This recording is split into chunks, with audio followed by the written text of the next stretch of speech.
అభివృద్ధి పట్ల నిజాం నవాబుకు ఉన్న చిత్తశుద్ధి నేటి పాలనలో లేదని మాజీ మంత్రి సింగిరెడ్డి నిరంజన్ రెడ్డి విమర్శించారు.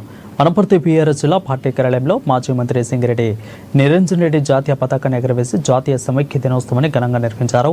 ఇక సెప్టెంబర్ 17ని విమోచన దినోత్సవం కాకుండా జాతీయ సమైక్య దినోత్సవంగా వేడుకగా ఏర్పాటు చేయాలని ఆయన పిలుపునిచ్చారు. నిజాం నవాబు స్వయం ప్రతిపత్తితో పాలన చేస్తారని, నిజాం నవాబుది ఆధునిక దృక్పథమని నిరంజన్ రెడ్డి కొనియాడారు.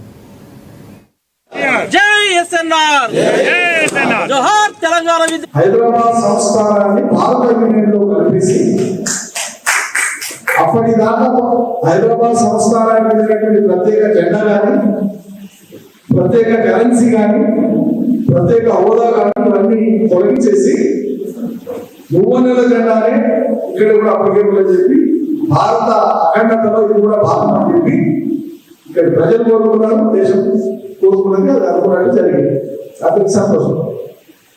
దేశ విదేశాల సంబంధాలలో పోయినప్పుడు ఒకరు నమస్కారం, ప్రతి నమస్కారం పద్ధతే.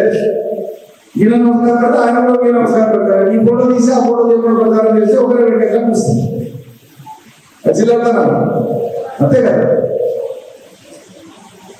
సో అప్పుడు నిజాం ఒక బాధలో పంపించి కమ్యూనిస్టుల చేతులకు వెళ్ళిపోయింది. ఇప్పటికే